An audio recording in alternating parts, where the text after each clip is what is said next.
So Peter, we're back for another series. Why do you think it is about your shows that people find so compelling?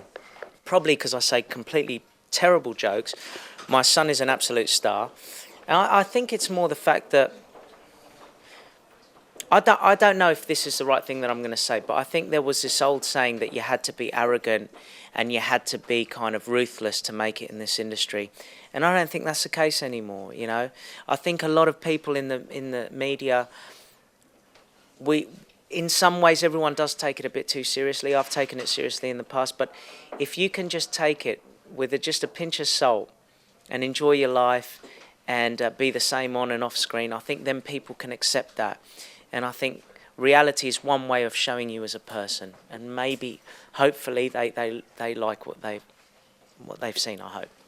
In the first episode, we see you going back to Australia, where you're sort of a bit less of a celebrity. Was that an enjoyable, fun experience? That it's great, and you know that's why I never complain about things that ever happen here, because I always used to say to people, if you don't like it, get on a plane and go somewhere else if you want to get away from it. You can't complain about your life, because I have the best of both worlds. I get to have the life I've got here and have the support from the British public, which is incredible, and then I can just get on a plane and go to Spain or Italy, and no one, you know. in the show, we hear your management say that you've sort of moved on now, and that you're happy being single, and you're a sort of good place in your life. Is that what we're going to see throughout the series? I think so. Yeah, I think I'm done with the crying. In fact, there was a little kid that came up to me in Australia. No, not yeah. He was in Australia, but they were from England, right? And this little kid comes up to me and he goes, "My mum absolutely loves your show so much." And I said, "Oh, thank you." And he goes, "But she said you cry too much." And I said, "Mate, that's so sweet you said that. I think I'm going to cry." I mean, that was the whole thing. It was like I cried and cried throughout that whole last series. But I am an emotional person. But when I'm happy, I'm extremely happy.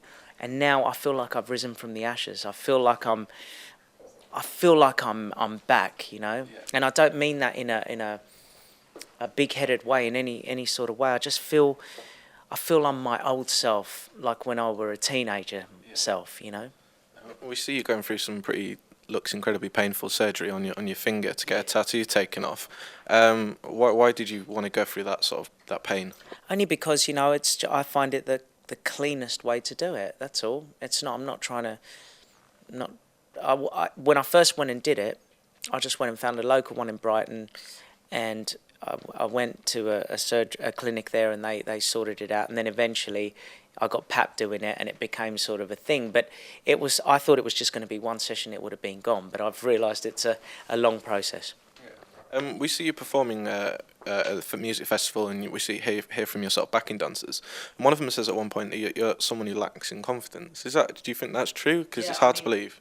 No, I'm quite one-on-one. I'm quite shy with people. But if you put me in a situation where I'm on stage, once I'm on that stage, I'm fine. But in a dance studio, I'll say, "Oh no, you guys." Even the recent video I've just done, which I can't wait for you guys to see, the confidence of me having to get up and actually do the dancing while I'm rehearsing is like, But then when it comes to the actual day, I go for it, you know. You seem to have a great amount of fun playing the festival. You sort of planning to do more of that next year, because you did V as well. Absolutely, and V was incredible. And I think music's a big thing for my next 6 months. Is where I'm focusing on a lot. So.